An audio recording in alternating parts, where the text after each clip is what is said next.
प्रहलाद को सोचा जीवन किया नहीं तो क्यों ना अब अंतिम,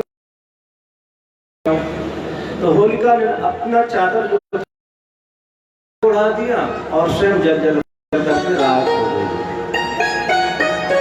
तभी से होली उत्सव मनाया जाने लगा और संयोग से होली का समय भी आ रहा है।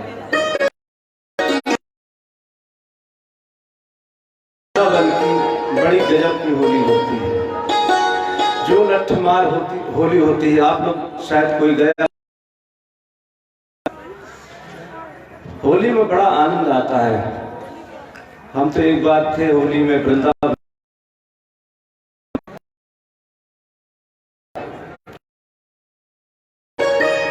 आ रही होली भी आ रही है 8, 9, 10 वर्ष है।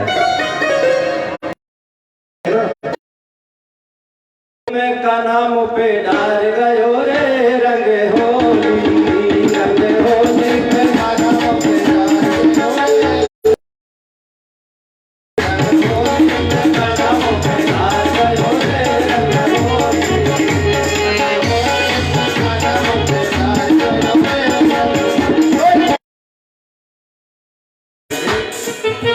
होली में लग जाए तो सब गड़बड़ हो जाएगा। अभी बाबा भगवान की कथा है और भगवान राम की जाकर की कथा है, इसीलिए होली को यही विश्राम देते हैं। और होली में तो लोग मक्खी गाइएगा। जिस समय महाराज अभी बहुत चीज लुटाने के लिए रखी है, सावधानी से रहिएगा तभी लूटने को मिलेगा। अगर गड़बड़ी करेंगे तो सब इसी तरह शंख गजराज रत्न निकले, मणि निकली, रंभा नाम की अप्सरा निकली और वारुणी नाम की मदरा निकली, असुर ने ले लिया। उच्चैश्रवा नाम का घोड़ा निकला, उसको भी देवता ने ले लिया। इस प्रकार से मणियां निकल रही हैं और उसी में से माता लक्ष्मी प्रकट हुई। माता लक्ष्मी प्रकट हो गई और सभी देवता क्रमबद्ध लाइन से एक एक कतार में बैठे गए, हाथ में माला लिए हुए।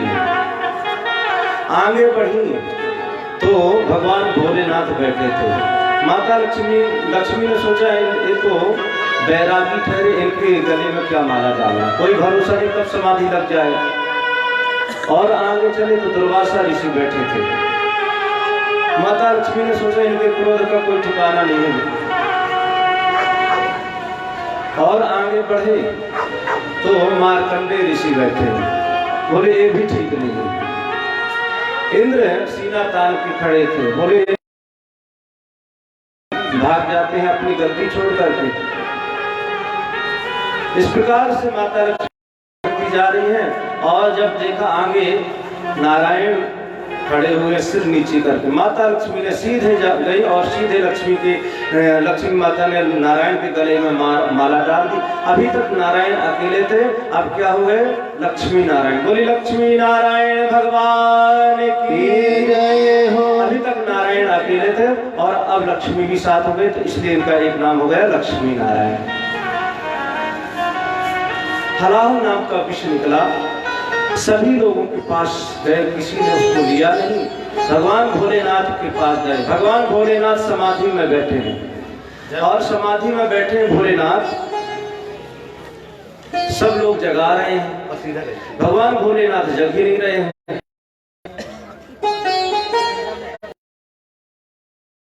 पार्वती से कहा मैया आप ही जगाइए ना, तो माता पार्वती जगा रही, सभी देवता क्रम से आकर के जगा रहे, भोलेनाथ जग नहीं रहे। कहते हैं ना भोले बाबा न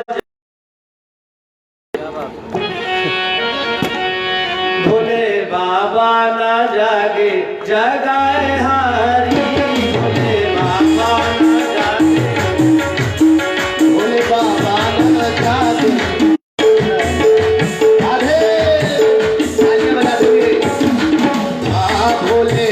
बाबा न जागे जगाए हारी, जागे हो।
सबको जन्मोत्सव के लिए चार्ज किया जा रहा है ना, जन्मोत्सव जो सब होते जा रहे, इसलिए थोड़ा थोड़ा बीच बीच में दवाई देते रहते ना, आज तो जाएगा नींद आ जाएगी। अभी सब बैठे बैठे झूम रहे हैं, जन्मोत्सव में खड़े होकर के झूमना है ना। फिर बोली भक्त वत्सल भगवान की जय हो। देव देव जगन्नाथ देव देव महादेवा भूत भावन भावना। देवताओं ने स्तुति की भगवान भोलेनाथ की। भगवान भोलेनाथ ने कहा क्या है? बोले महाराज ये जहर का प्याला लेकर के आए। क्या? बोले आप पी लीजिए। और भगवान ने माता गौरा की तरफ देखा, पार्वती की तरफ देखा कि आपकी क्या इच्छा है। माता पार्वती ने एक क्षण भी विलंब नहीं किया, बोले महाराज पी जाइए। गौरी प्रभाव ज्ञान, माता पार्वती जान रही थी ना भोलेनाथ के प्रभाव को, इसीलिए माता ने एक क्षण विलंब किए बिना कह दिया आप महाराज पी जाइए। और भगवान भोलेनाथ जहर लेकर के उस विष को लेकर के पीने लगे। और जैसे ही मुख में वह विष गया, भगवान भोलेनाथ को याद आ गया, अरे मेरे हृदय में तो मेरे राम का निवास है, राम का वास है। अगर मैं उस जहर को अंदर ले जाऊंगा तो मेरे राम को नुकसान हो जाएगा, तब और अगर बाहर कर दूंगा तो संसार नष्ट हो जाएगा। तो क्या किया भोलेनाथ ने पता है? ना उसको अंदर ले गए ना बाहर छोड़ा, उसको कंठ में धारण कर लिया। और कंठ में धारण कर लिया, इसलिए उनका एक नाम क्या हो गया? नीलकंठ। बोले नीलकंठ भगवान की जय हो। भगवान का वो आभूषण बन गया। इस प्रकार से फिर से समुद्र मंथन हुआ और ततः करतली कृत्या व्यापिहालाहरम विषम अभक्षयन् महादेवा कृपया भूत भावना। धन्वंतरि तिख्याता आयुर्वेद विद्यभा की धन्वंतरि निकले। एक हाथ में कलश था अमृत का, एक हाथ में आयुर्वेद की पुस्तक थी। जैसे ही समुद्र से ऊपर उठे धन्वंतरी महाराज, तुरंत झपट छीन लिया। सारा का सारा जो कलश था ना अमृत वाला, सब उठा करके भागने लगे। देवता लोग तो ताकते तो सब चला गया, कुछ नहीं कर पाए। तब भगवान नारायण की स्तुति की, नारायण से प्रार्थना की। भगवान ने कहा चिंता मत करो, मैं करता। और भगवान नारायण ने रूप धारण कर लिया। भगवान ने सोचा कोई ये लांछन न लगा मेरे जीवन में कि भगवान ने जितने अवतार लिए सभी पुरुषों के अवतार थे, इसलिए इस बार भगवान स्त्री के रूप में आ गए और विश्व मोहिनी के रूप में आ गए भगवान। और दूर एक खेल रही है। असुर लोग भागे भागे जा रहे थे कलश लेकर के अमृत का। उधर देखा, अरे इतनी सुंदर स्त्री कहाँ से आ गई। अब तो कलश भूल रहे हैं और उसकी और ध्यान उनका चला गया। पूछे महाराज आप कौन है? बोले बस यही भ्रमण कर रही थी मैं तो। तुम कस्यासि को वायम सायाम यश सोचसी। आप कौन है देवी? लोग चुप जाते हैं। तो राहु ने क्या किया कि देवताओं का रूप बना लिया, भेष बना लिया और सूर्य और चंद्रमा के बीच में आके बैठ गया। तो भगवान तो पंक्तिबद्ध पिला रहे हैं अमृत। भगवान ने सोचा पंक्तिबद्ध सब लोग बैठे हैं, अगर मैं उसको नहीं पिलाऊंगा तो ये तो गड़बड़ हो जाएगा। एक पंक्ति में अगर सब लोग, कई लोग बैठे हैं तो पंक्ति में भेद नहीं करना चाहिए, सबको हर चीज देनी चाहिए। भगवान ने सोचा अगर मैं उसको नहीं दूंगा तो पंक्ति भेद हो जाए। भगवान ने सबको पिला दिया, परंतु सूर्य चंद्रमा से रहा ना गया। एक तरफ से सूर्य ने अपना प्रकाश छोड़ दिया, एक तरफ चंद्रमा ने फोकस कर दिया। बोला महाराज ये तो राक्षस बीच में बैठा। तुरंत भगवान ने चक्रसूर्य छोड़ दिया और छेद कर दिया। केतु कहलाया और ऊपर का जो था वो अमर हो गया। इस और असुर लोग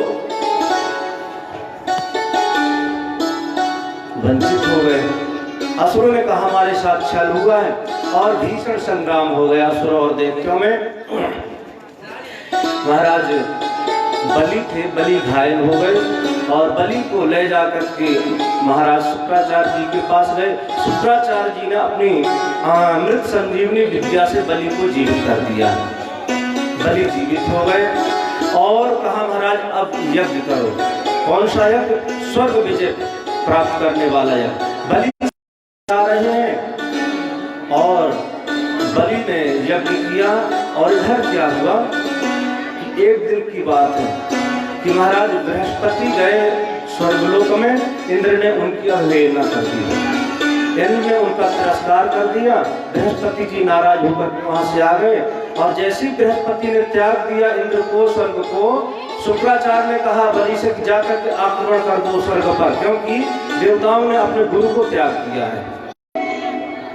पुत्र प्राप्ति के लिए भागवत में पयोव्रत बताया गया है और संयोग से फाल्गुन मास चल रहा है। फाल्गुनस्य शते पक्षे, फाल्गुन मास की प्रतिपदा से इसको प्रारंभ करना, शुक्ल पक्ष प्रतिपदा से 12 दिनों का देवी व्रत करना है आपको।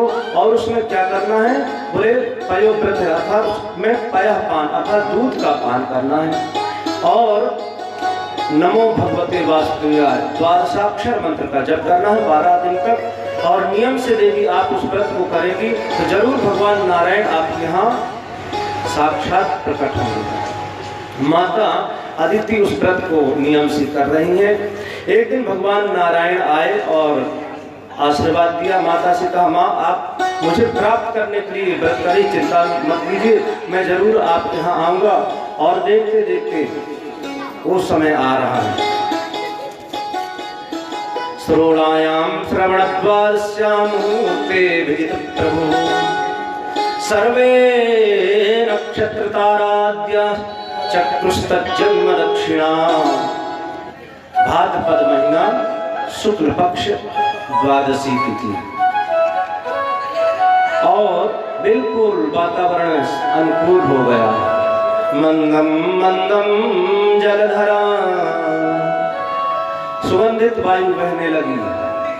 और अभिजित मुहूर्त में श्रोणायाम श्रवणद्वादश्यां मुहूर्ते विदित प्रभु, अभिजित मुहूर्त में वामन भगवान प्रकट। बोली वामन भगवान की।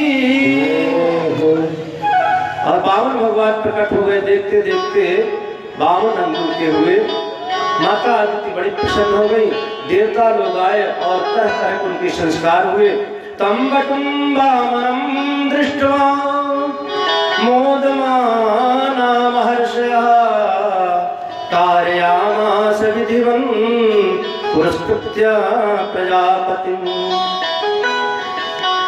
यज्ञोपवीत संस्कार हो रहा है वामन भगवान का और सभी लोग अपने अपने इच्छा के अनुसार उनको सभी चीजें भेंट कर रहे हैं।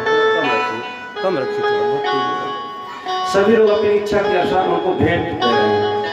कोई कमंडल दे रहा है, कोई छाता दे रहा है, कोई जनेऊ पहना रहा है, कोई और कौपीनाच्छादनम। माता अदिति ने देखा मेरा पुत्र अभी नंगा ही है, तो माता अदिति ने क्या किया? कौपीनाच्छादनम। माता अदिति ने कौपीन पहना दिया। कमंडलम वेदगर्भान, भगवान ब्रह्मा ने कमंडलू दे दिया, कमंडल दे दिया। कुशान सप्तर्षयो ददु, सप्तर्षियों को कुशा दे दिया, कुशा का आसन प्रदान कर दिया वामन भगवान को। भिक्षाम भगवती साक्षात उमादादंबिका सती, माता अन्नपूर्णा ने, माता भगवती ने क्या किया? भिक्षा पात्र दे दिया। अब भिक्षा पात्र लेकर के भगवान वामन सबके पास जा रहे भिक्षा लेने के लिए। भिक्षा लिया और जाकर के गुरुदेव को समर्पित करने लगे। महाराज बृहस्पति ने कहा इतनी सी भिक्षा से मुझे कुछ नहीं होगा, क्या चाहिए? मुझे जाकर के त्रैलोकी का राज बलि से ला करके दे दो। चिंता मत कीजिए गुरुदेव, आप प्रतीक्षा कीजिए, मैं जा रहा हूँ। और वामन भगवान वहां से जा रहे हैं, कहाँ? बलि के यहाँ। बलि यज्ञ कर रहे हैं, नर्मदा जी के तट पर यज्ञ कर रहे हैं दिग्विजय के लिए, इंद्रपद प्राप्त करने के लिए। और वामन भगवान जा रहे हैं, पीछे पीछे देवता लोग उनकी स्तुति कर रहे। कैसे? हरि बामन का रूप बनाए, हरि बामन का रूप बनाए, बलि राजा को छलने आए। हरि बामन का रूप बनाए, बलि राजा को छलने आए। हरि बामन का रूप बनाए, बलि राजा को छलने आए। बामन का रूप बनाए, बलि राजा को छलने आए। हरि बामन का रूप बनाए, बलि राजा को छलने आए।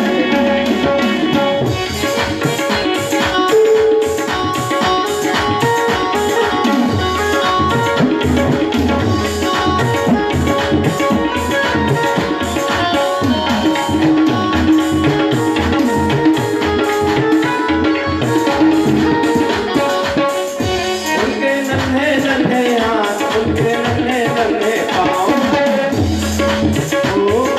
नन्हे नन्हे हाथ, उनके नन्हे नन्हे पाँव, उनके नन्हे नन्हे हाथ, उनके नन्हे नन्हे पाँव, उनके नन्हे नन्हे हाथ, उनके नन्हे नन्हे पाँव। उनके घुंघराले केश सुहाए, उनके घुंघराले केश सुहाए, हरि बामन को छलने, हरि राजा को छलने आए। ओ हरि बामन का रूप बनाए, बलि राजा को छलने आए। हरि बामन का, हरि बामन का वेश बनाए, बलि राजा को छलने आए।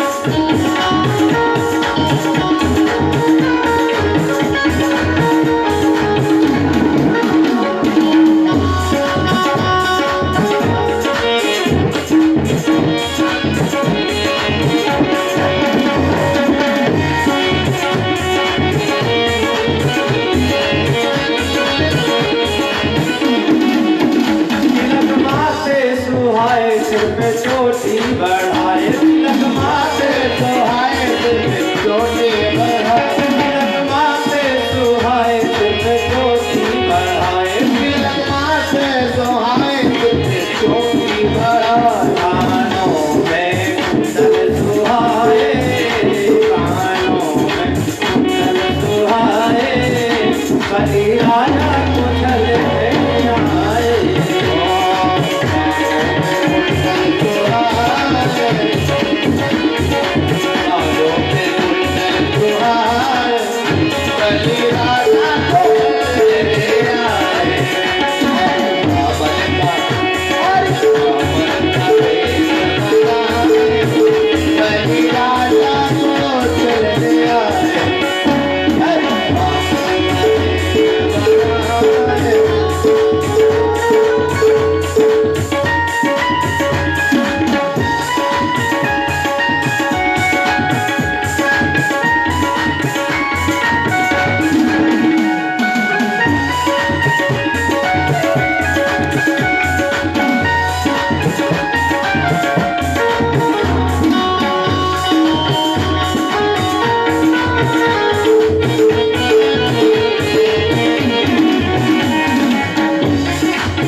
भगवान की।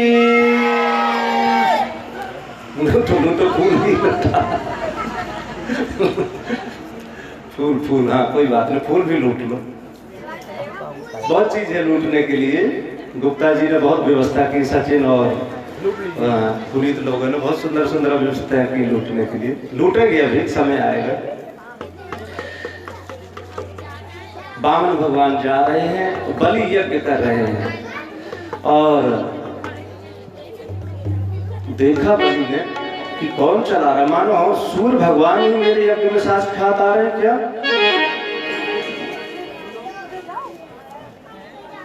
और धीरे धीरे वामन भगवान पहुंच गए बलि के दरवाजे पर। बलि ने देखा कोई अतिथि आ रहे हैं और तुरंत बलि तैयार हुए, खड़े हुए चलने के लिए। शुक्राचार्य ने मना किया, रुको ठहरो, कहाँ जा रहे हो तुम, यज्ञ में संकल्पित हो, कहाँ जा रहे हो।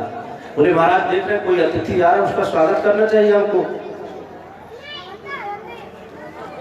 बलि माने नहीं और चल दी उठ करके आसन से। यज्ञ चल रहा था फिर भी बीच में छोड़ करके चल दी। और जैसे ही देखा तम्बटुम्बामरं दृष्ट्वा मोदमानां हर्षया अहो ब्राह्मणदायाना वाचस्ते वृद्धसम्मतः त्वं बालो बालिष्मती। अब वो चुप्पा नहीं बैठेंगे, अब उनका समय आ रहा तो चुप्पा कैसे बैठेंगे। और इतनी सुंदर व्यवस्था करेगा और करवाए तो चुप्पा कैसे बैठेंगे उसका। देख रहे हैं पूरा टोकरी भरी, कैसे चुप्पा बैठेंगे। और अब और चुप्पा नहीं बैठेंगे। और चुप्पा नहीं बैठेंगे।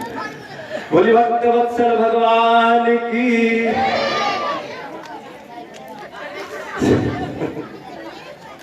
चुप्पा बैठने के लिए थोड़ा आए हम, सब लूटने के लिए आए कि चुप्पा बैठेंगे। महाराज बलि ने प्रणाम किया, कहाँ से आ रहे हैं। वामन भगवान जब माली में हाथ डाले कुछ बोल नहीं रहे। बार बार बलि पूछ रहे कहाँ से आ रहे हैं, वो बता नहीं रहे। बलि की और श्रद्धा धीरे धीरे बढ़ने लगी। अरे जब बार बार पूछा तो वामन भगवान ने क्या किया, बोले महाराज जब पूछ ही रहे तो मैं बता रहा हूँ।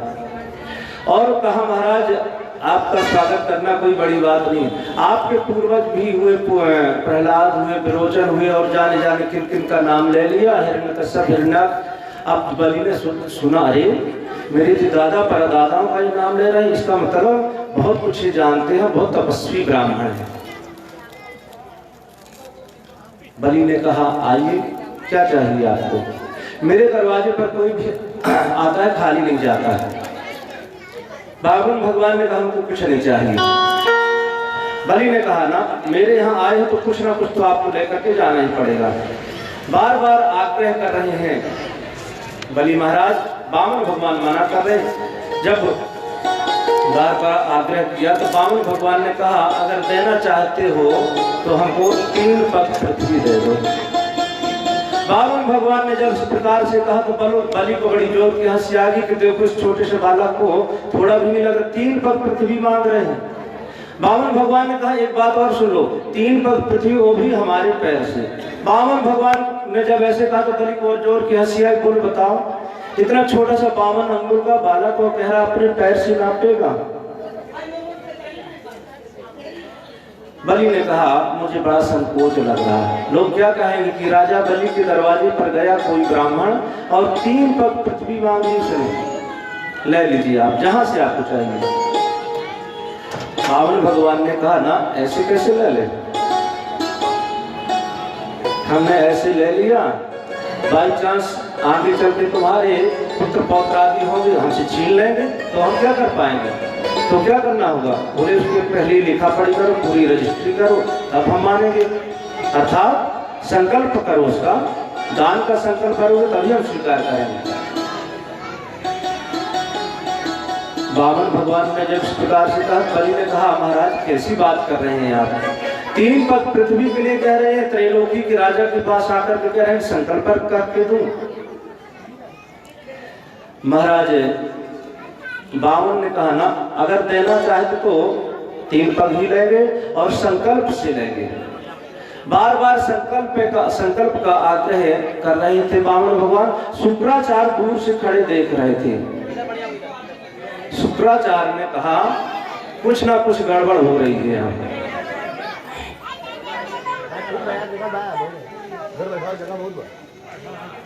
इधर आ जाएंगे, इधर जगह, इस साइड इधर बैठा, इधर जगह है,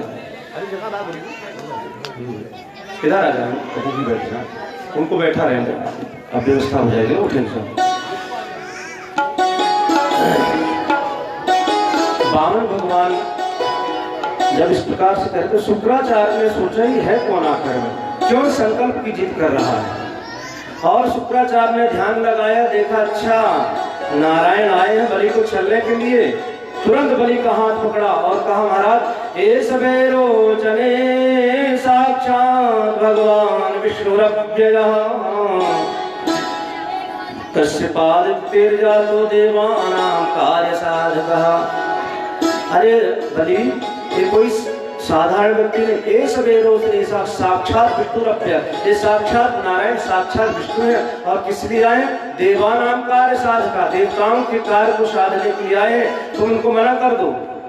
तुम 3 पग क्या दे पाए? 2 पग में सब कुछ ले जाएंगे, तुम्हारे पास 3 पग देने के लिए भी कुछ नहीं बचेगा।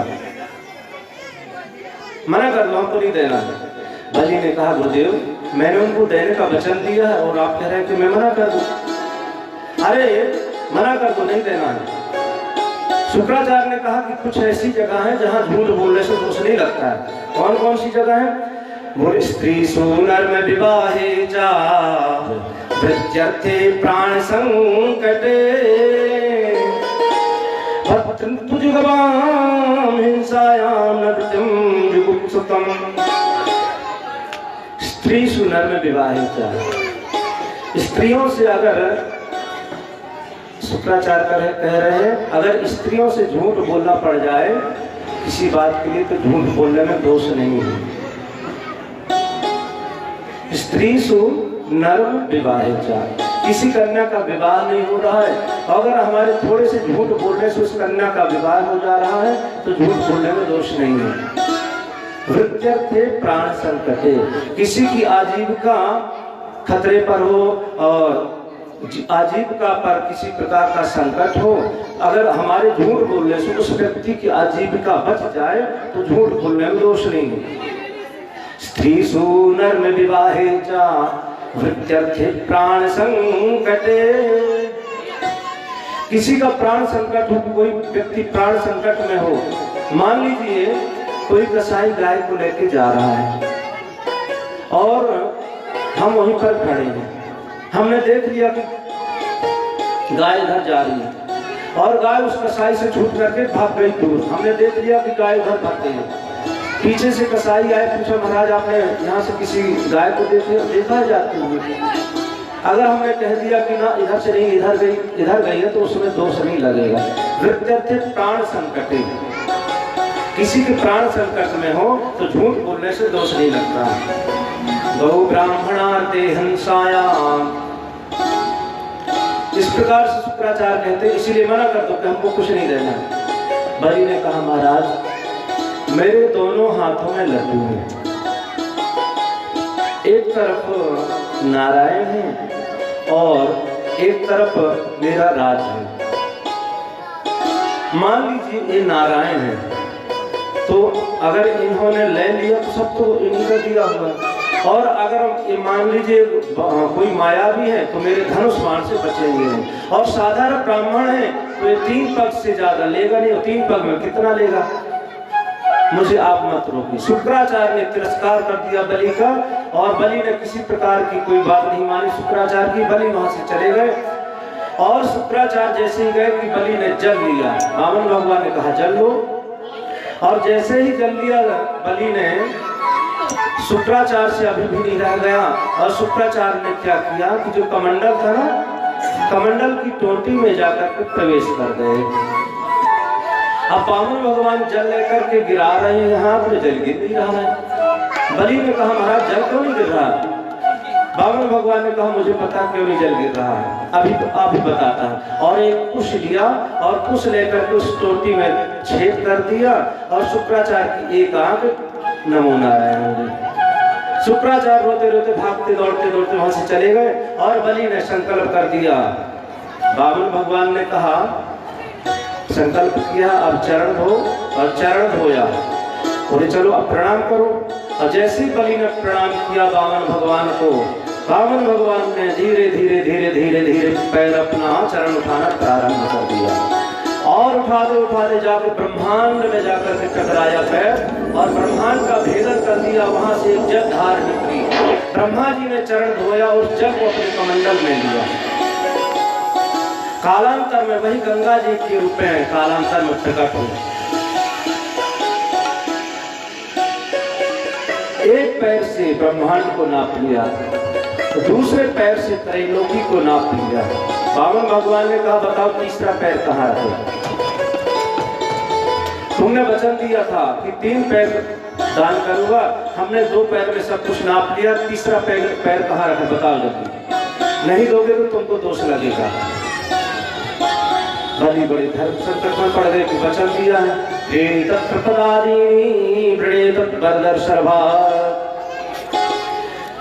बलि ने कहा, महाराज एक बात बताइए कि दान देने वाला बड़ा है कि दान बड़ा है? बोले दान देने वाला बड़ा है। तो बोले अभी तक आपने मेरे धन संपत्ति का तो नापा है, धन संपत्ति ली है, और अभी मैं बाकी हूँ, आप मुझे नाप लीजिए। और वामन भगवान ने बलि के चरण पर सिर कर दिया और बलि बावन के हो गए, बावन बलि के हो गए। और इसके बाद वरुण पास से बांधा था बलि को छुड़वा दिया वामन भगवान ने। वामन भगवान ने कहा, वरदान मांगो, क्या चाहिए? और प्रहलाद जी स्तुति करते हैं, प्रहलाद जी वामन भगवान की। बलि की जो पुत्री है वो भी वही थी। क्रीडार्थमात्मन इदं त्रिजं जगत्ते,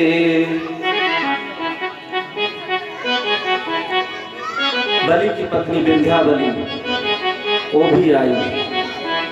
भगवान ने कहा, वरदान मांगो।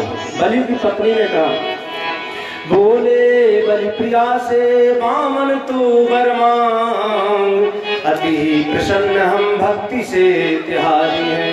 वामन भगवान ने कहा, देवी वरदान मांगो, क्या चाहिए? हम बहुत प्रसन्न हैं आपकी भक्ति से, अति ही प्रसन्न हम भक्ति से तिहारी हैं।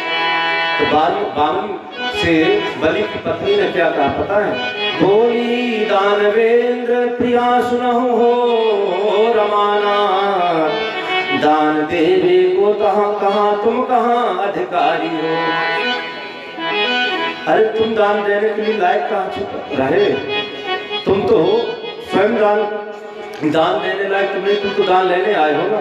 दान देवे को तुम कहाँ अधिकारी हो, क्योंकि मेरी और तेरी मांग एक ही ने भरी है आए।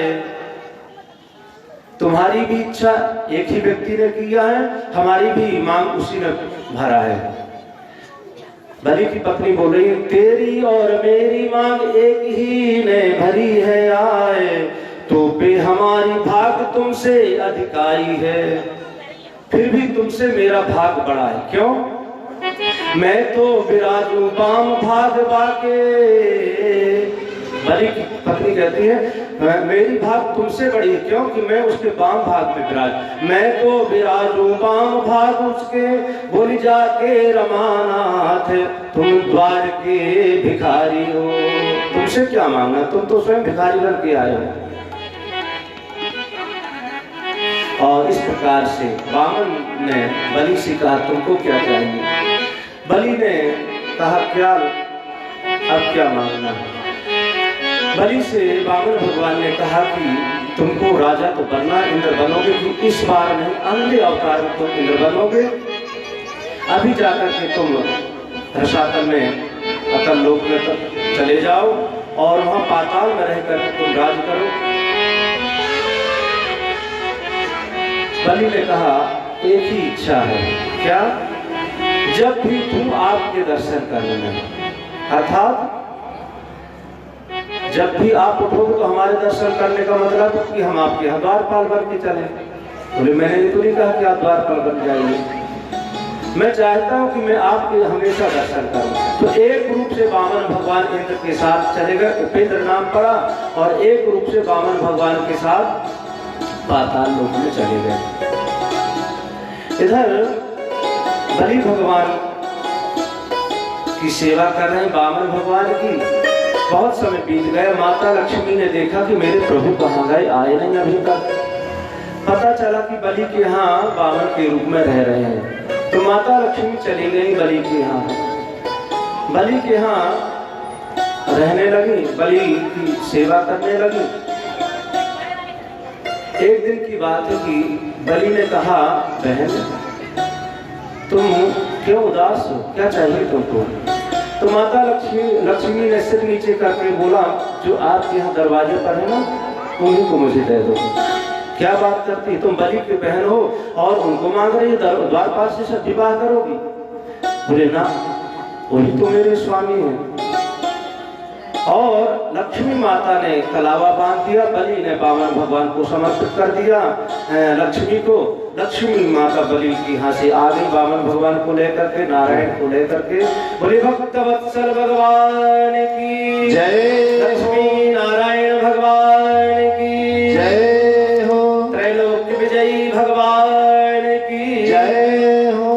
इसके बाद मत्स्य अवतार की कथा है, किस प्रकार से भगवान ने मत्स्य अवतार लिया।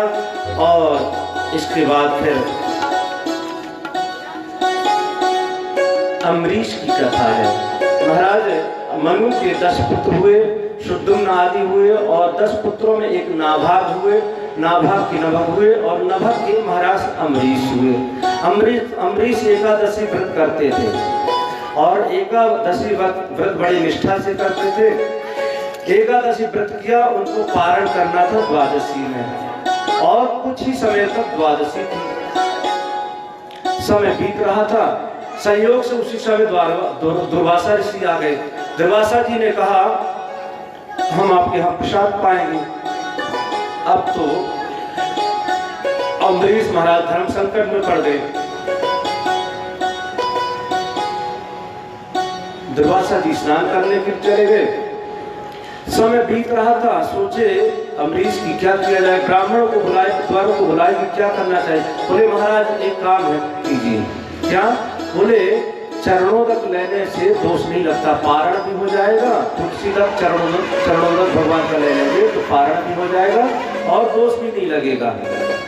तो अम्बरीश ने क्या किया कि भगवान का चरणोदक ले लिया और पारण कर लिया। दुर्वासा आए, देखा अरे हमारे खाने से पहले, भोजन करने से, प्रसाद पाने से पहले इसने पारण कर लिया। क्रोध में आकर के कृत्या प्रकट कर दी। अब तो जो कृत्या प्रकट की वो महाराज दुर्वासा के पीछे चलने लगी। दुर्वासा आगे आगे जा रहे, पीछे पीछे कृत्या जा रही। दुर्वासा तीनों लोग ग्रहण करते रहे। ब्रह्मा के पास गए, नारायण के पास गए, किसी ने रक्षा न की, शंकर के पास गए। नारायण ने कहा अगर तुम चाहते हो तुम्हारी रक्षा कोई कर सकता है तो अम्बरीश ही कर सकता है। अम्बरीश के पास गए, प्रार्थना, अम्बरीशो महाभागा सप्तद्वीपवती मही। अम्बरीश के पास आकर क्षमा मांगी और दुर्वासा के साथ बैठ कर अम्बरीश ने प्रसाद पाया। इसके बाद हरिश्चंद्र आदि, शंकु आदि की कथा सुनाते हैं सुखदेव स्वामी परीक्षित को। और इन्हीं के वंश में इक्ष्वाकु आदि राजा हुए। इक्ष्वाकु के मानधाता और मानधाता के शौभे युवनाश आदि राजा हुए। युवनाश के ही आगे चल के अनेक राजा हुए और रोहित हुए। रोहित के ही महाराज सगर हुए।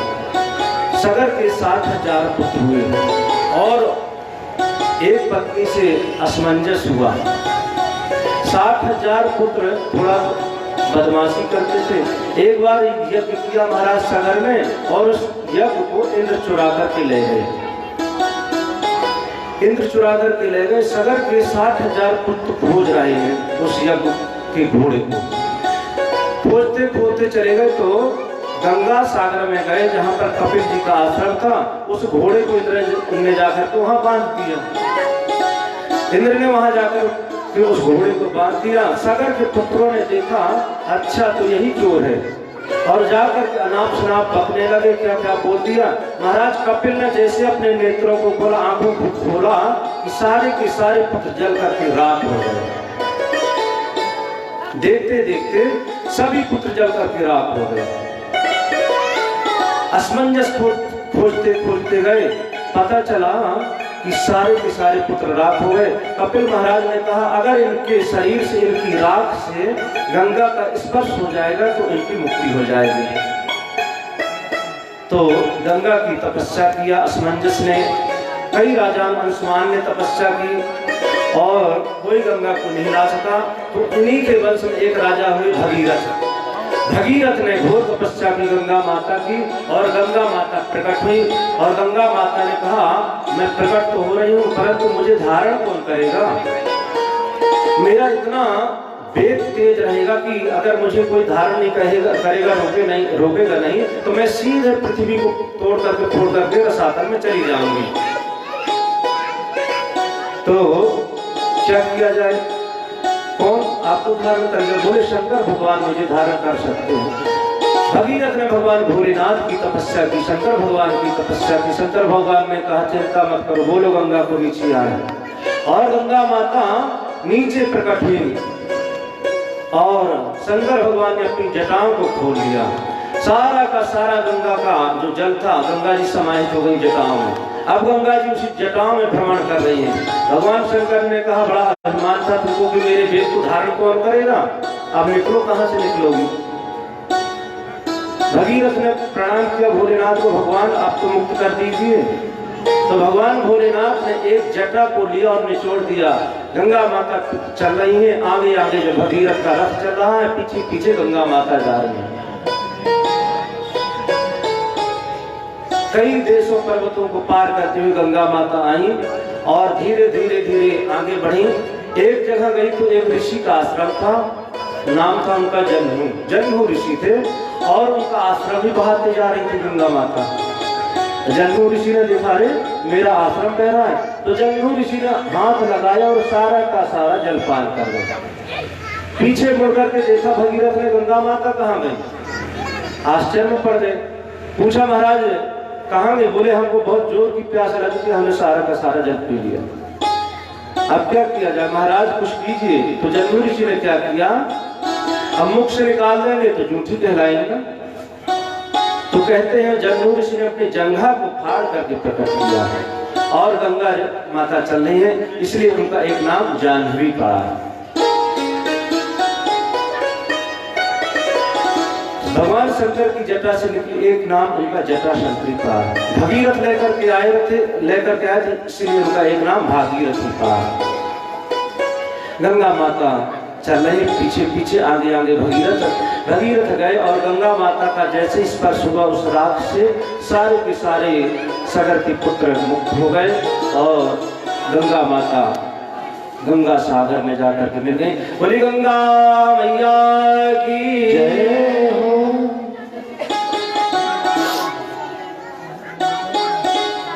कहाँ ध्यान है भाई?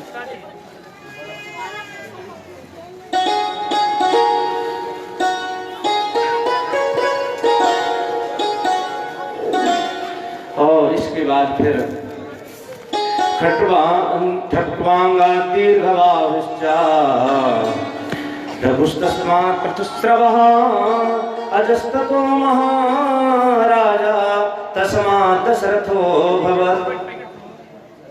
इन्हीं के वंश में आगे चलते एक राजा हुए खट्वांग, खट्वांग के ही राजा हुए दीर्घबाहु, दीर्घबाहु के रघु, रघु के प्रथुसवा, प्रथुसवा के अज, अज के महाराज दशरथ हुए।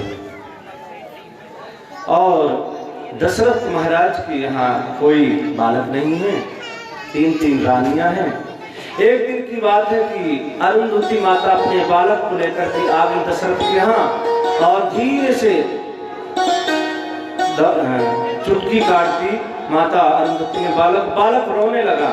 महाराज दशरथ ने पूछा बालक क्यों रो रहा है? बोले महाराज इसलिए रो रहा है कि अभी तक इसके पिता आपके यहाँ पुरोहित थे, परंतु अब जब ये बड़ा होगा तो ये किसकी पुरोहिती करेगा? क्योंकि आपकी तो कोई संतान है नहीं है, ये किसका पुरोहित बनेगा? इसीलिए रो रहा। महाराज दशरथ को चोट लग गई और चिंता में रहने लगे।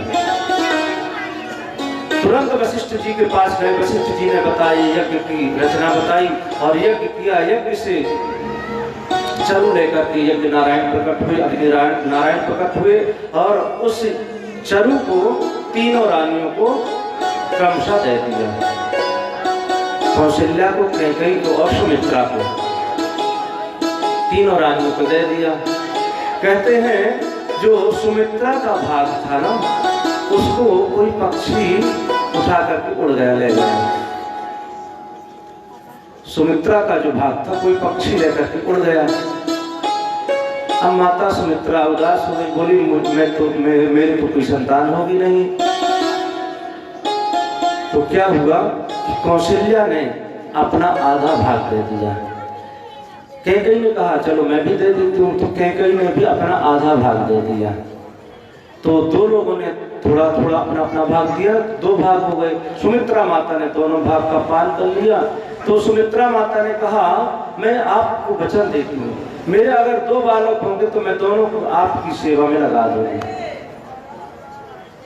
और धीरे धीरे धीरे धीरे धीरे नवमी तिथि मधुमास पुनीता, शुक्ल पक्ष अभिषिक्त हरिप्रीता।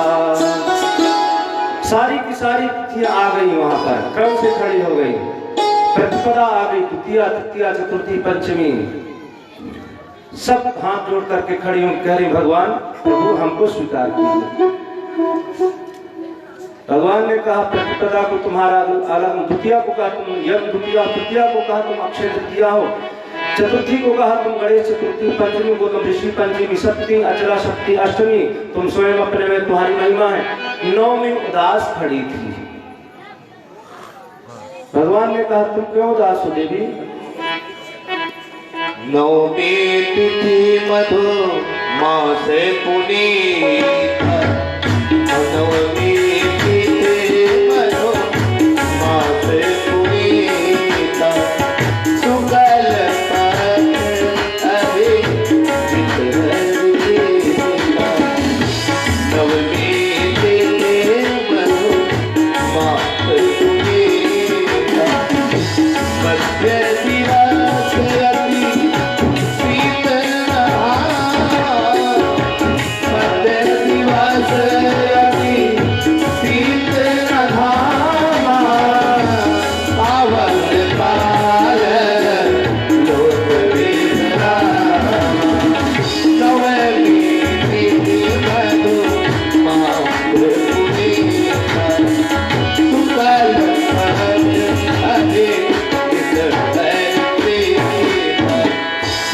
भगवान की। नौमी तिथि हाथ जोड़ करके खड़ी थी और दोपहर का समय है, चैत्र का महीना है, अभिजीत मुहूर्त है। और देखते देखते सारे अवधवासी, अयोध्या के जो वासी हैं, नगर वासी, सब के सब महाराज दशरथ के दरवाजे पर, द्वार पर आकर के एकत्रित हुए, भीड़ लगा लिए और सब लोग एकत्रित हैं। प्रभु साक्षात चतुर्भुज रूप में प्रकट, भय प्रकट कृपाला दीन दयाला कौशल्या हितकारी, भय प्रकट कृपाला दीन दयाला कौशल्या हितकारी, हर्षित महतारी मुनिवन हारी, अद्भुत रूप विचारी। हर्षित महतारी मुनिवन हारी, अद्भुत रूप विचारी। लोचन हरे रामा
भगवान प्रकट हो गए।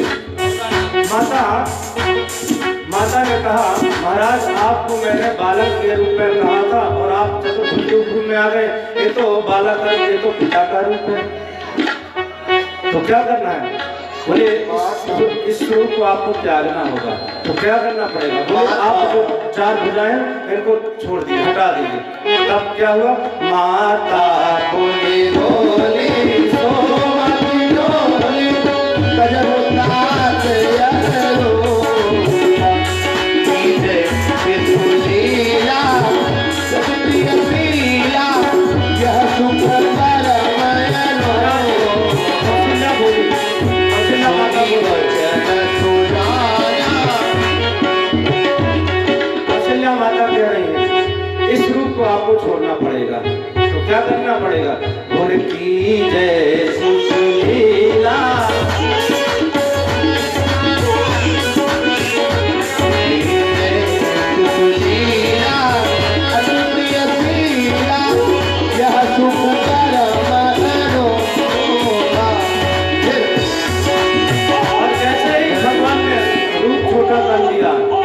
भगवान ने कहा अब चलिए हम छोटे बन गए हैं, अब क्या करना पड़ेगा? बोले हमारे यहाँ जब बालक होता है ना तो रोता है और तुम तो ऐसे खिला रहे हो हैं, बूढ़े को तरह हंस रहे हो, तो क्या करना पड़ेगा?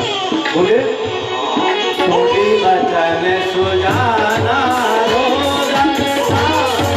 कोई बालक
मनुज अवतार निदेच्छा निर्मित तनो माया गुण गोपाल।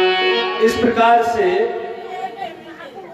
एक दासी दौड़ी दौड़ी गई महाराज दशरथ से कहा महाराज बताइए बताइए क्या हुआ? महाराज कैकेयी ने एक सुंदर से बालक को जन्म दिया। महाराज दशरथ ने तुरंत अपना मणियों का माला उतार के दे दिया। दूसरी दासी दौड़ी दौड़ी गई महाराज बताइए बताइए क्या हुआ? बोले महाराज कौशल्या माता ने एक सुंदर बालक को जन्म दिया। दशरथ तो मानो नाचने लगे। जब तक तीसरी दासी गई बोले महाराज बताइए क्या हुआ? बोले महाराज एक एक नहीं 2-2 बालकों को जन्म दिया। किसने? सुमित्रा माता। प्रकटे है चारों भैया अवध में बाजे बधैया, प्रकटे है चारों भैया अवध में बाजे बधैया, बाजे बधैया रमा बाजे बधैया, बाजे बधैया हो बाजे बधैया, प्रकटे है चारों भैया अवध में बाजे बधैया, प्रकटे है चारों भैया अवध में बाजे बधैया। गलियन गलियन धूम मची है, गलियन गलियन धूम मची है, बाज रही सहनैया अवध में बाजे बधैया, बाज रही सहनैया अवध में बाजे बधैया, प्रकटे हैं चारों भैया अवध। इस तरह नहीं चलेगा, खड़े होकर के मस्ती से एक बार खड़े हो जाएंगे तब आनंद आएगा। जय हो। प्रकटे हैं चारों भैया अवध में बाजे बधैया, प्रकटे हैं बधाई हो भैया अवध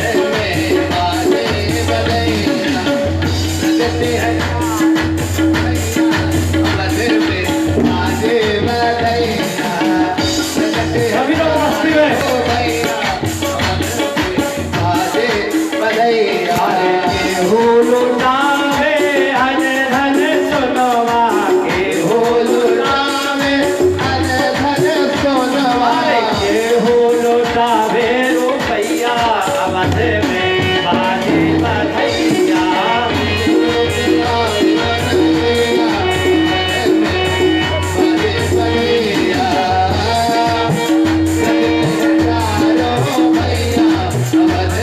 में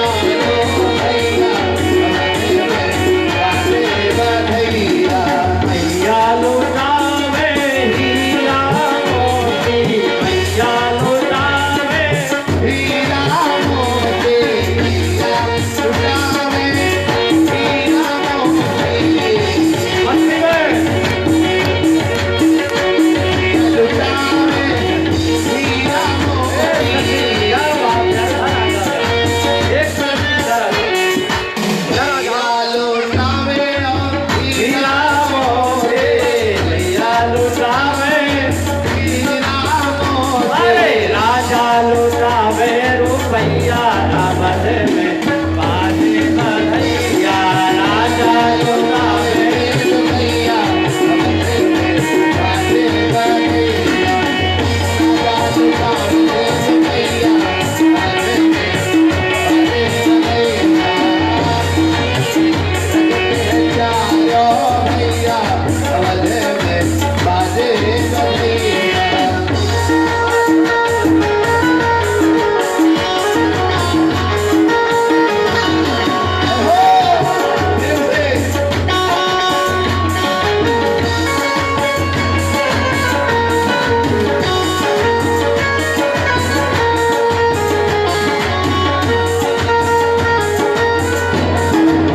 बधैया चारों भैया मत में बाजे बधैया चारों भैया मत में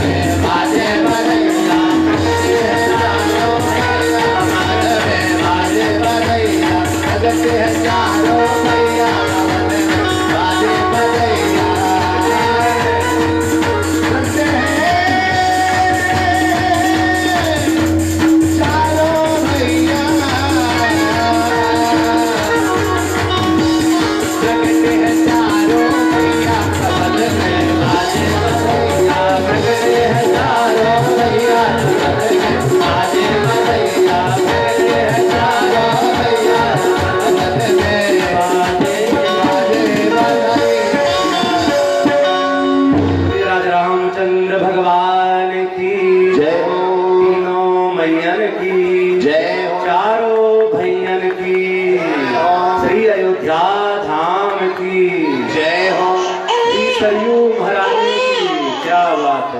जय हो।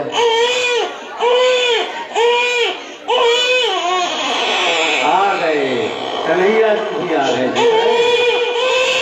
अरे वाह,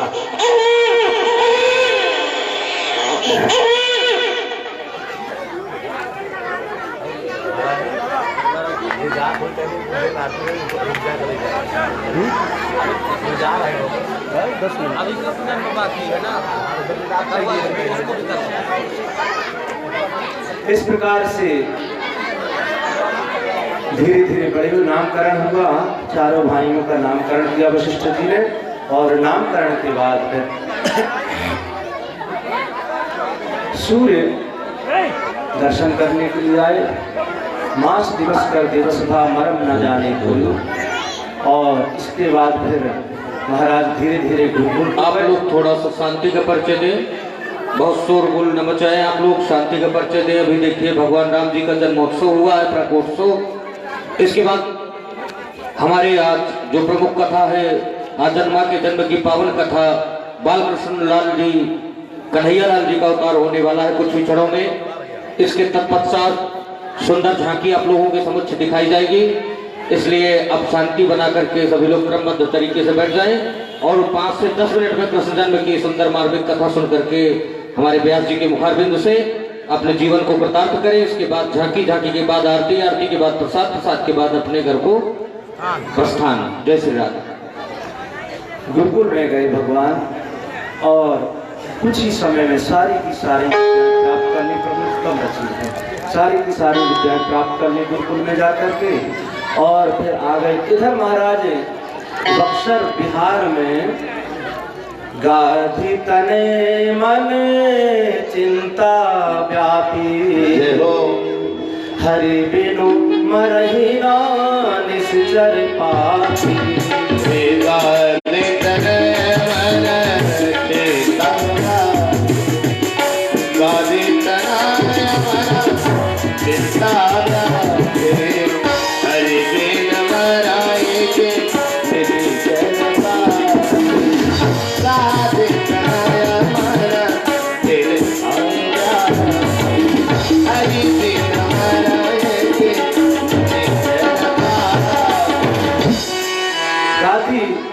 अर्थात विश्वामित्र को चिंता हो रही। आए दिन असुर लोग उनको यज्ञ को विध्वंस कर देते, खंडित कर देते हैं। विश्वामित्र को याद आ गया कि परमात्मा का अवतार हुआ है, दशरथ जी के यहाँ चलता हूँ उनके यहाँ। और महाराज दशरथ के दरबार में आ गए। जैसे ही सुना विश्वामित्र जी आए हैं, महाराज दशरथ ने स्वागत किया और बैठा दिया। महाराज राम आए, प्रणाम किया, एक तरफ खड़े हो गए। लखन लाए, उन्होंने प्रणाम किया, सभी ने प्रणाम किया। और दशरथ ने कहा महाराज मैं इस जोड़ी को लेने आया हूं। जिधर राम और लखन खड़े हुए थे, एक तरफ भरत और शत्रुघ्न थे, एक तरफ राम और लखन, तो बोले इस जोड़ी को लेने आया। और जैसे ही दशरथ ने सुना तुरंत उदास हो गए। बोले महाराज इतने वर्षों के बाद मुझे बालक हुए हैं, और आप कह रहे हैं कि मैं इनको वन में ले जाऊं। वहां तो जाने कितने कितने बड़े बड़े हिंसक जीव जंतु हैं, आप कह रहे हैं इनको लेकर के जाऊंगा। तरस रहे थे नृप बरस रहे थे नैन, नेक निज ध्यान इस ओर भी लाइए। सोनी थी गोद भवन सोना डूबता था, किसने बचाया यह बात मत भुलाइए। शुभ की कृपा से, शुभ संत की कृपा से, शुभ यज्ञ की कृपा से पुत्रवान अब कहाइए। उन्हीं सुर संत सुर यज्ञ पर संकट है, पठई के पुत्रगात उन्हें अब बचाइए। महाराज इनको आप दान दीजिए, इनको हमारे साथ भेजिए। और यज्ञ पर संकट है, ब्राह्मणों पर संकट, संतों पर संकट, इनको भेजिए। महाराज दशरथ ने कहा ये दोनों ललन मेरी आंखों के तारे, करूं कैसे मुनिवरे तुम्हारे हवाले। इन्हें छोड़कर चाहे जो आज ले लो,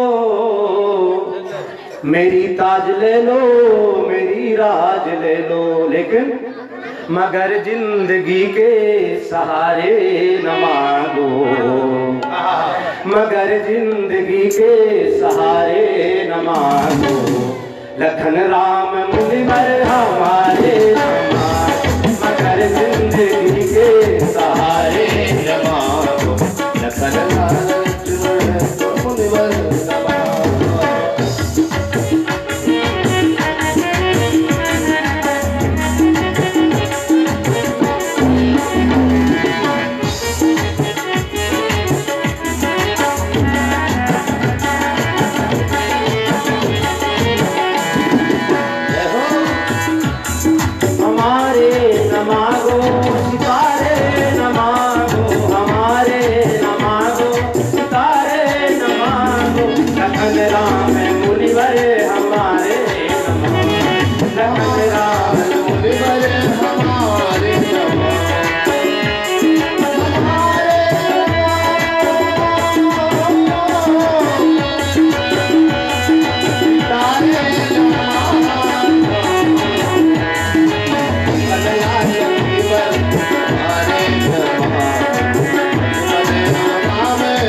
संशय प्रमाद त्याग, कौशिक मुनि के संग राम लखन यदि जाएंगे।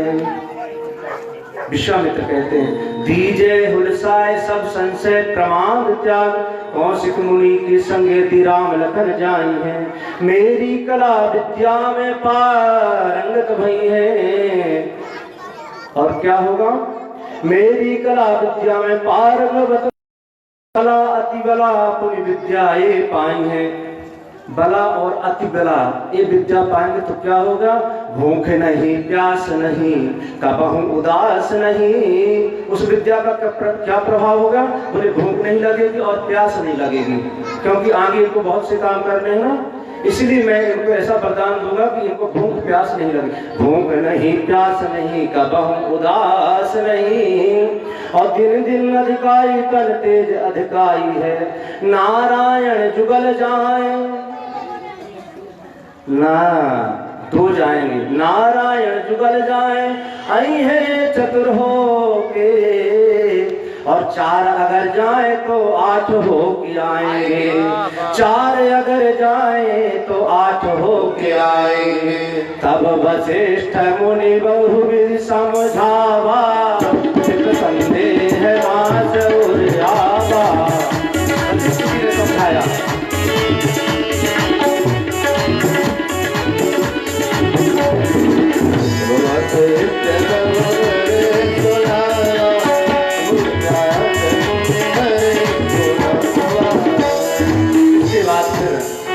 गए, विश्वामित्र के साथ विदा कर दिया। और जैसे ही गए सबसे पहले ताटका आ गई।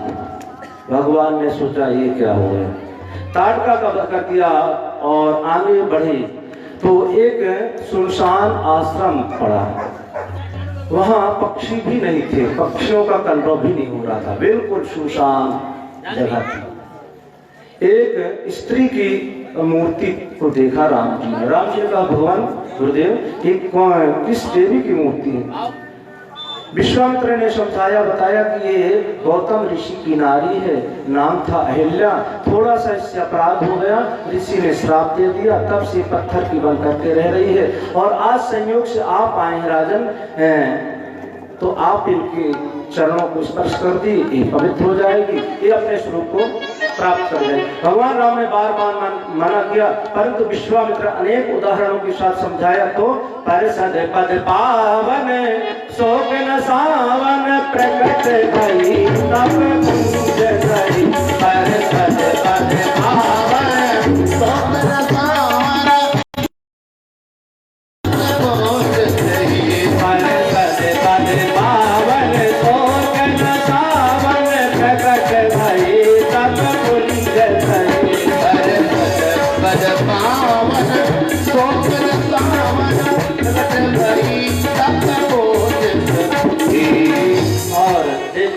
अहिल्या का उद्धार किया।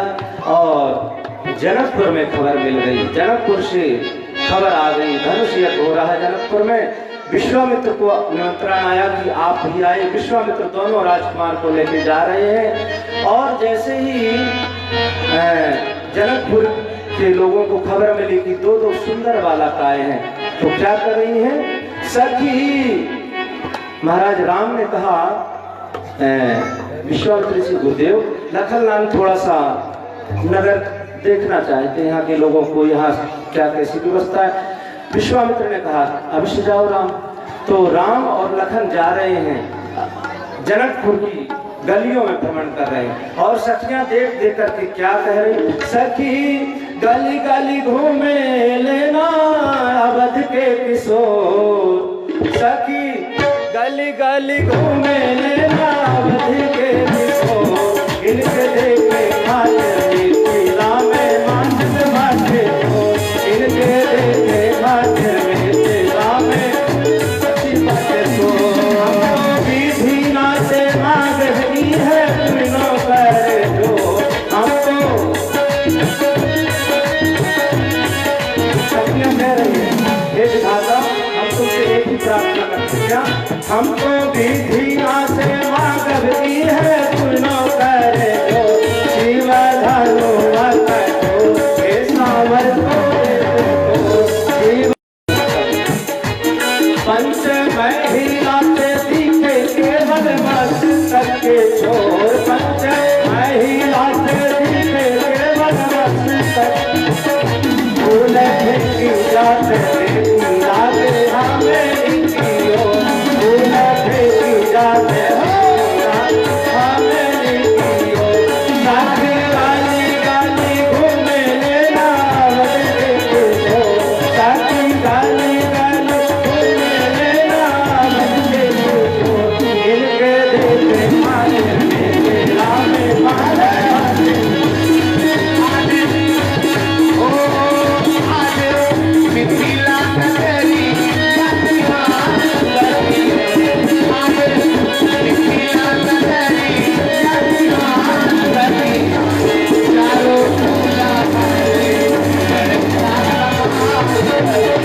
पुत्र की आज्ञा से परशुराम जी के अभिमान को राम जी ने बोला।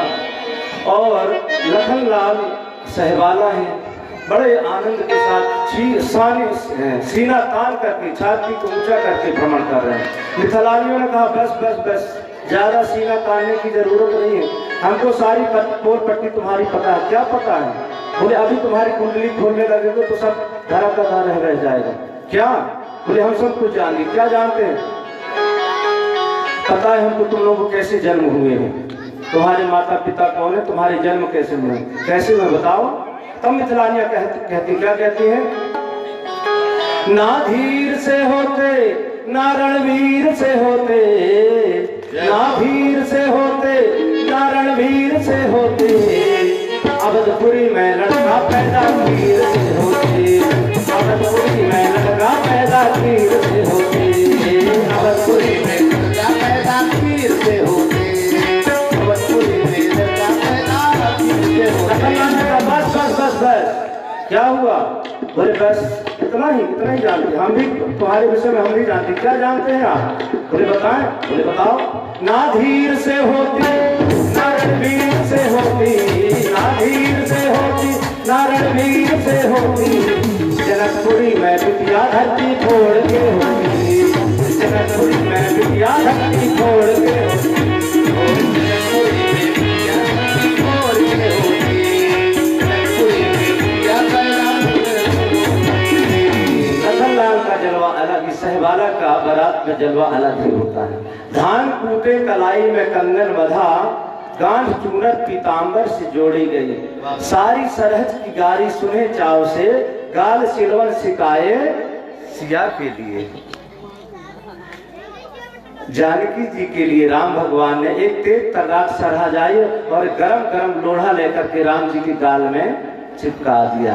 ये अवध की परंपरा है। वहां जब परछन होता है ना तो गरम गरम लोढ़ा चिपका देते हैं। गाल सिलवन सिकाए सिया के लिए, सारी सरहज की गारी। भगवान राम गारी सुनाए और मिथिलानियां सुंदर सुंदर मधुर मधुर नाम ले लेकर के गारी गा रहे हैं। और महाराज गाली के मामले तो बांधा बहुत आगे है। महाराज त्रिपाठी जी हैं, जो गाली बांधा में होती है। अगर थोड़ा भी धैर्य नहीं है, इधर संदीप जी कहे जय हो, इनके भैया की शादी थी, हमसे बता रहे थे हमारी भैया की जब शादी थी ना तो एक दौड़े भागे, छुपे छुपे भाग रहे थे। बोले तो सब इनको ढूंढ रहे थे कि सहबाला कहाँ है। क्षेत्र के है ना।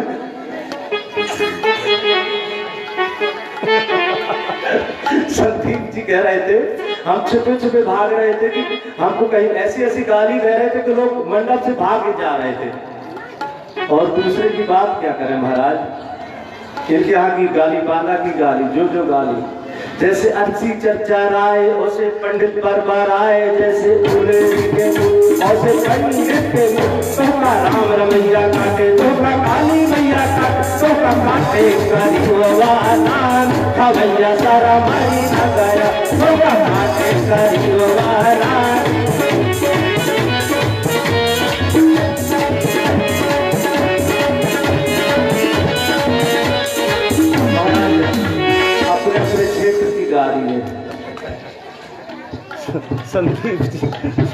संदीप कहे कि महाराज आपको कहीं दूर से थोड़े ना है, बिहार की गाली सुना देंगे तो कोई इधर से आएगा। संदीप जी कह रहे महाराज हमारी भी भाभी यही हरदोई की है। संदीप कह रहे कि आपकी हमारी जो भाभी ना हरदोई की है, बिलग्राम चुंगी है ना, वही हमारी भाभी है वहीं की। और जब हमारे भैया की बारात आई थी मंडप में, इतना जो गाड़ी दे रही थी हरदोई वाले महाराज, हम तो कई बाराती हमारे यहाँ भाग गए थे, परंतु हम तो एकदम कान बंद करके बैठ गए, हम जाएंगे नहीं। हम जो गाड़ी दे रही थी, कैसे दुल्हा के मोह जैसे फैजाबादी बंदा हो, दुल्हा के मोह जैसे फैजाबादी बंदा हो, आप उनकर मांग कर जैसा हीरो होगा हो, आप उनकर मांग बाते हीरोई होगा हो, चेरी खावाई मांगे बुलेट मोटर साइकिल हो,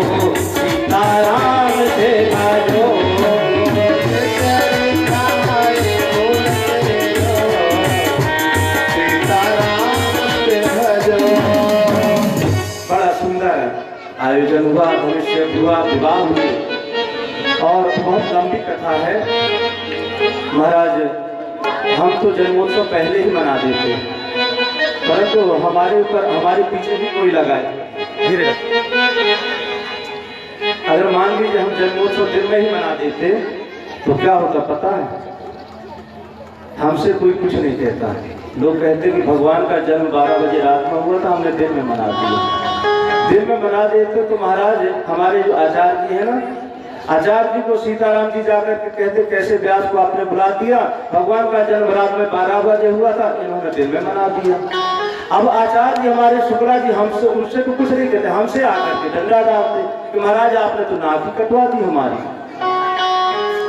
अरे रात में करना चाहिए था 12 बजे, तो क्या करें 12 बजे करेंगे, 12 बजे गड़बड़ा जाएगा। हमारे त्रिपाठी जी तो उठकर भाग जाए, त्रिपाठी जी तो उठकर भाग जाए, पक्का है क्यों नहीं रुकेंगे।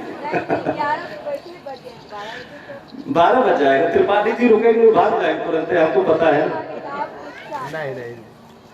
इतने सब धूमधाम से अभी झांकी भी तैयार हो रही है, बस 12 बज रहे, 10:30 बज रहा है, 2 और 10 मिनट का काम है, तुरंत उत्सव मनाएंगे।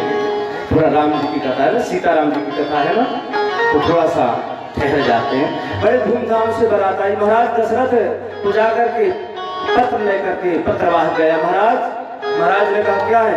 हम तो पाती लेके आवत वाली पार से, अब जाना हम कर देंगे। दशरथ ने कहा चलो भाई बारात लेकर के चलो। बारात जाने लगी और किसी ने पूछ दिया महाराज दूल्हा कहाँ है? अब तो सब एक दूसरे की तरफ देखने लगे। एक ने कहा महाराज पहले से बड़े ससुरारी में बैठे। कहा महाराज दूल्हा तो पहले से जाके ससुराल में जमा हुआ है, छक्के मार उड़ा रहा है, मौज मार रहा है। पहले से बड़े ससुरारी में बैठे, बंस भागीरथ जात हो, दे दे कर ताली, बंस भागीरथ जात हो।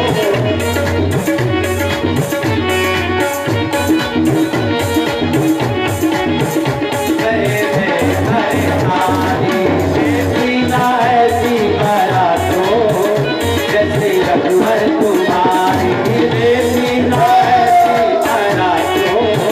जैसे रघुवर तुम्हारी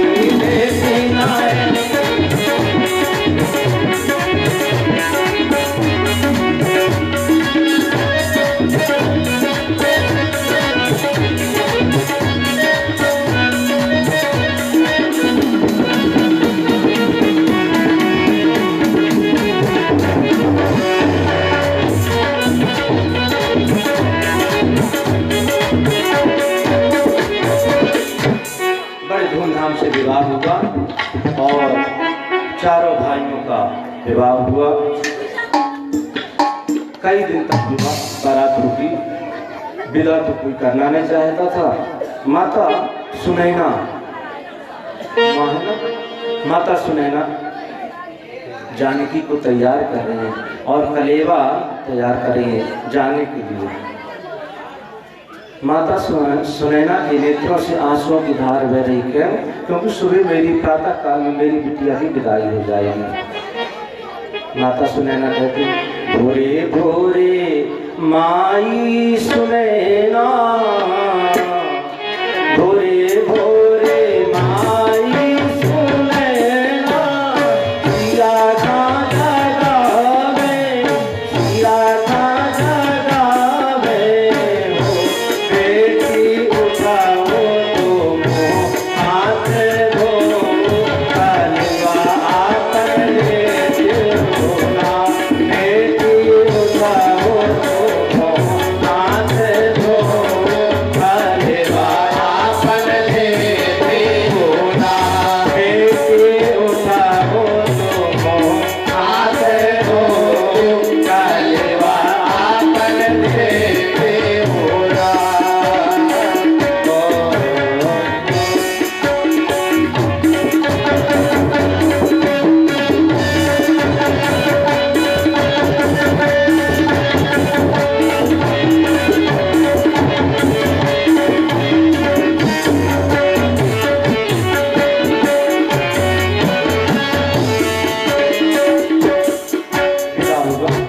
विदाई हुई और अवध में स्वागत हुआ।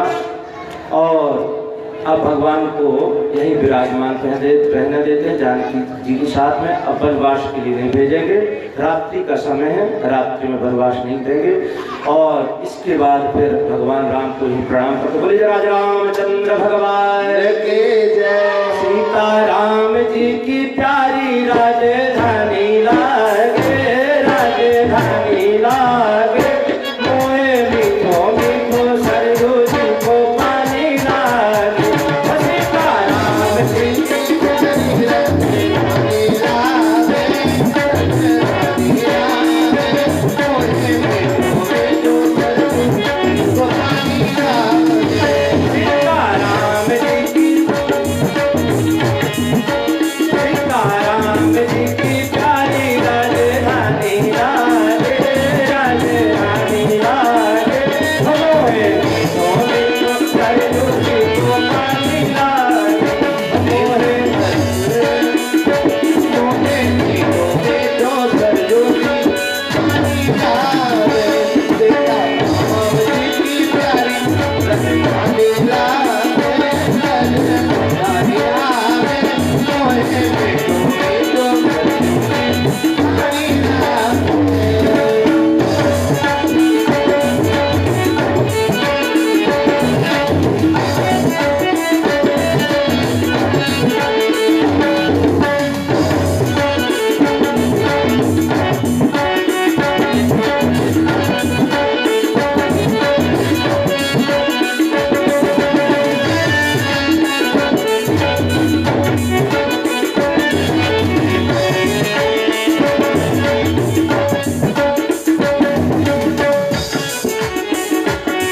इस प्रकार से राम विवाह की कथा संक्षिप्त में वर्णन किया गया। और इसके बाद सूर्यवंश के बाद चंद्रवंश की कथा सुनाते हैं परीक्षित जी को सुखदेव स्वामी। सुखदेव जी कहते हैं एक राजा हुए ययाति। ययाति के दो पत्नियां थी, एक का नाम था शर्मिष्ठा, एक का नाम था शुक्राचार्य की पुत्री थी देवयानी। देवयानी का विवाह हो गया। लंबी कथा है कि किस प्रकार से कुआं में गिर गई थी देवयानी और जाकर के राजा ने बचा लिया था। और संजीवनी विद्या से किस प्रकार से कच्छ का उद्धार हुआ था, लंबी कथा है। और शर्मिष्ठा से 2 पुत्र हुए, देवयानी से 3 पुत्र हुए। तो यदुं चतुर्वसुं चैवा देवयानी च संवता दुष्टुं चानुं च पूर्वं च शर्मिष्ठा वाच परमणि। और पुरु जो थे इन्हीं से आगे चल के महाराज अनेक राजा हुए और देवयानी से यदु हुए और इन्हीं के वंश में आगे चल के अनेक राजा हुए और आगे चल के देव में अजमेढ़ादि हुए और महाराज एक राजा उग्रसेन हुए। यहाँ से हम संतो प्रणाम करते हैं, 10वें स्कंद में प्रवेश करते हैं। महाराज परीक्षित कहते हैं महाराज सूर्यताम ब्रह्मर्षियों में, महाराज आपने सूर्यवंश चंद्र की सुंदर कथा कही। कथितो वंश विस्तारो भवता सोम सूर्यो राज्ञां चो भयवंशानां चरितम परमाद्भुतम। महाराज आपने सूर्यवंश का बहुत सुंदर वर्णन किया, बहुत अच्छी अच्छी कथाएं की बताएं, परंतु चंद्रवंश का भी वर्णन किया। चंद्रवंश में मेरे जो आराध्य, मेरे जो रक्षक थे ना कृष्ण, श्री कृष्ण, उनकी कथा आपने सुनाई नहीं थी। आप विस्तार से उस कथा को सुनाइए। सुखदेव स्वामी कहते हैं राजन, जिस समय इस पृथ्वी पर अत्याचार अनाचार बढ़ता तब तक भगवान अवतार लेकर के आते हैं। यदा हिदा हि धर्मस्य ग्लानिर्भवति भारत अभ्युत्थानमधर्ममुक्तात्मानं सृजामि। और भगवान आते हैं। एक बार सभी देवता गए भगवान के पास, ब्रह्मा के पास। ब्रह्मा जी ने कहा चिंता मत करो, और ब्रह्मा जी ने भगवान का ध्यान किया। भगवान ने कहा ठीक मैं अवतार लेकर के आऊंगा, परंतु आप लोगों को भी मेरी सहायता करनी पड़ेगी। तो क्या उन्हें जाकर के ब्रज में सब लोग अनेक अवतारों में अनेक रूपों में जाकर प्रकट हो जाओ, फिर मैं भी आऊंगा। इधर क्या हुआ महाराज, कंस की बहन है देवकी, और कंस ने अपने पिता को कारागृह में डाल दिया। कारागृह में डाल दिया था। इधर क्या हुआ, कंस चिंतित रहता था कि मैं अपनी बहन का विवाह किसके साथ करूं। तो मंत्रियों ने कहा महाराज आप परेशान क्यों, आपके जो मित्र है ना वसुदेव जी, उनके साथ क्यों नहीं विवाह कर देते हैं आप। कंस को याद आ गया, अरे तो मेरे मित्र ही हैं। तो कंस ने अपनी बहन का विवाह, देवकी का विवाह वसुदेव जी के साथ कर दिया और बड़े धूमधाम से विवाह कर दिया। कंस आज स्वयं ही सारथी बन करके रथ हाँक रहा है, डोर ले ली और रथ हाँकने लगा, घोड़ों की लगाम लेकर के चल दिया। देवताओं से रहा नहीं गया, बोले ये तो गड़बड़ हो जाएगी, आज स्वयं अपनी बहन का रथ लेकर के जा। तो क्या हुआ, अस्यास्मात्मामष्टमो गर्भो पथि प्रकरणम तस्यामाभास्याः शरीरवा, पथि प्रकरणम तस्यामाभास्याः शरीरवा अस्यास्मामष्टमो गर्भो हंतायाम भस्येभः। अरे अबुध, अरे मूर्ख, जिसको तू लेके जा रहा है इसकी 8वीं संतान तेरी मृत्यु का कारण बनेगी। जैसे ही कंस ने सुना मेरी मृत्यु का कारण, तुरंत खड्ग निकाल दिया और देवकी को रथ से केस पकड़ करके नीचे ले आया, मारने की तैयार। वसुदेव ने देखा,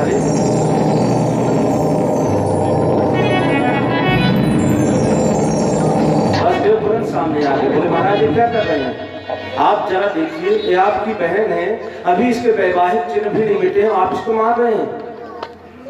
वसुदेव अनेक प्रकार से समझाया कंस को, महाराज वसुदेव गृहे साक्षात् श्लाघ्नी अगुण सूर्य भगवान भोजयस्करः सततम भगनी हन्या स्त्री उद्वाह पर्वणि।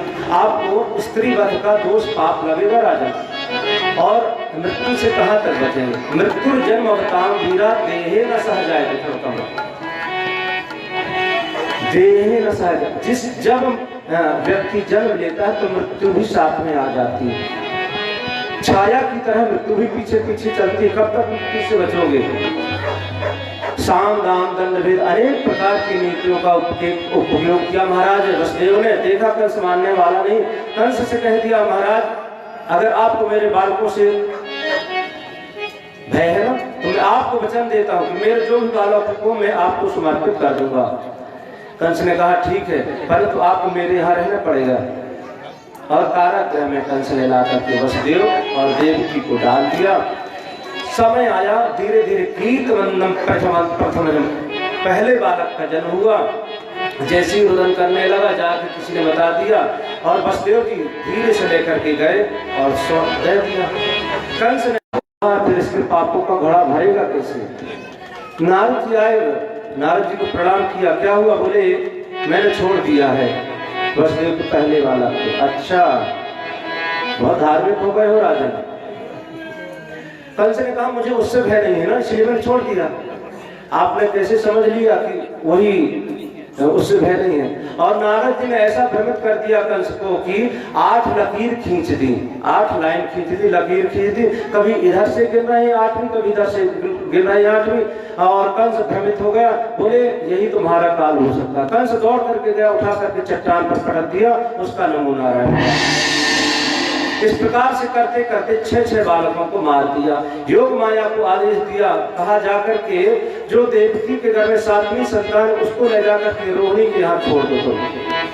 योग माया ने कहा मुझे क्या मिलेगा, मुझे क्या इनाम मिलेगा महाराज। बोले तुम्हारे अनेक नाम हो, दुर्गा नामेति भद्रेति नामधेयानि कुर्वन्ति स्थानानि च जगद्गुरो। देवी आपके अनेक नाम होंगे। और योग माया ने संकर्षण विधि के द्वारा जो देवकी के 7वां गर्भ था उसको ले जाकर के रोहिणी के गर्भ में स्थापित कर दिया। कंस को ये पता चला कि 7वां गर्भ नष्ट हो गया देवकी का। भगवान ने कहा और योग माया को कहा, आदेश दिया कि तुम जाकर के देवकी के माँ यशोदा के यहाँ जाकर के तुम जन्म लेना, और फिर हम देवकी के यहाँ जन्म लेकर के आएंगे। और धीरे धीरे धीरे धीरे समय आया, भाद्रपद महीना, अष्टमी तिथि है। सादेव की सर्व जगन निवासा निवास भूत्राम वितराम नलेजे। सादेव की सर्व जगन निवासा, जगन निवास पास भगवान नारायण चतुर्व्यूहाकार में चतुर्भुज रूप में प्रकट हुए। देवकी के सामने देवकी ने प्रार्थना की, बोले महाराज तम अद्भुतम बालकमंबुजे क्षणम। बड़ा अद्भुत बालक था। क्या अद्भुत था? बोले चार भुजाएं थी और पीतांबर धारण किया था, कमल के समान उसके नेत्र थे। ये अद्भुतता थी। भगवान ने कहा माँ आपने हमको बुलाया, हम आ गए। बोले क्या मार दे कंस को? माता देवकी ने कहा मैं क्यों कहूँ मारने के लिए कंस को? क्या आप कंस मेरे लिए कंस के लिए थोड़ा है भाई? कंस के कारण है तो मुझे आपके दर्शन हुए, मैं क्यों उसको मारने के लिए आपको कहूँ? वो आपका काम है। तो बोले आपको बालक बनना पड़ेगा। तमद्भुतम बालकमंबुजे क्षणम। अद्भुत बालक हुआ। माता देवकी ने कहा आप अपने चतुर्भुज रूप को त्याग दीजिए। भगवान ने चतुर्भुज रूप धारण जो किया था, भगवान ने कहा देखिए माँ कंस हमारे भाई लोगों को मार देते हैं और मैं अब बिल्कुल विलंब नहीं करूंगा, जैसी वो आएंगे मैं मार दूंगा ना। आपको बालक बनना पड़ेगा। अगर मैं बालक बन जाऊं तो मेरी रक्षा का काम आपको करना है। मेरी रक्षा कैसे हो ये आपके जिम्मे है। क्या करना होगा? बोले जाकर के मुझे यहाँ से ले जाकर के गोकुल में छोड़ देना। गोकुल में माता यशोदा ने कन्या को जन्म दिया है, उसको लेकर के आ जाना। तो वसुदेव जी का देख रहे हैं इतनी मोटी मोटी बेड़ियां हमारे शरीर पर लगी हुई हैं, ये सब खुलेंगी कैसे? बोले इसकी चिंता मत करो। जीव जब मेरा आश्रय लेता है ना तो उसके सारे के सारे बंधन खुल जाते हैं। आप चिंता मत कीजिए।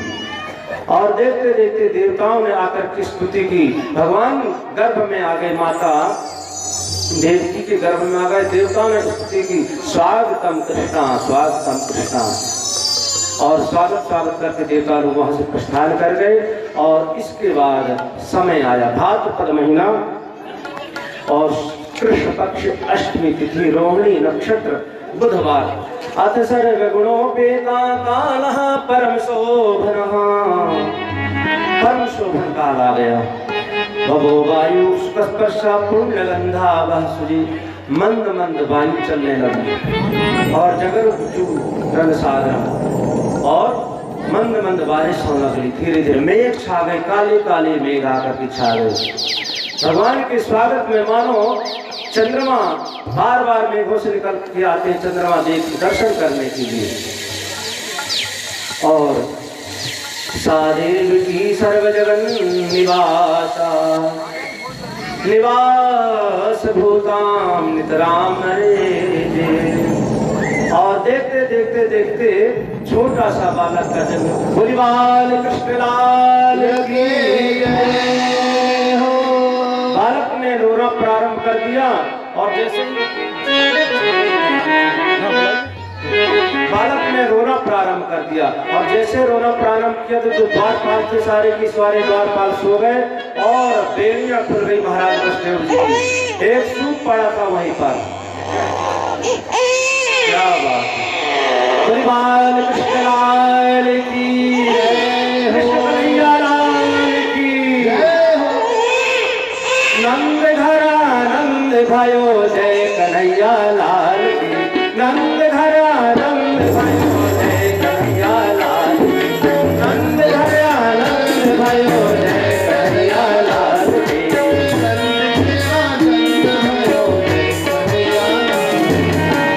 कन्हैया लाल की, जय कन्हैया लाल की, जय कन्हैया लाल की, जय कन्हैया लाल की। नंद घरा नंद भयो जय कन्हैया लाल की। नंद भयो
दुखी और दीन निर्बल पर जब हाहाकार होता है, प्रभु के भक्तों पर जब घोर अत्याचार होता है, तभी संसार में भगवान का अवतार होता है।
हर हर महादेव।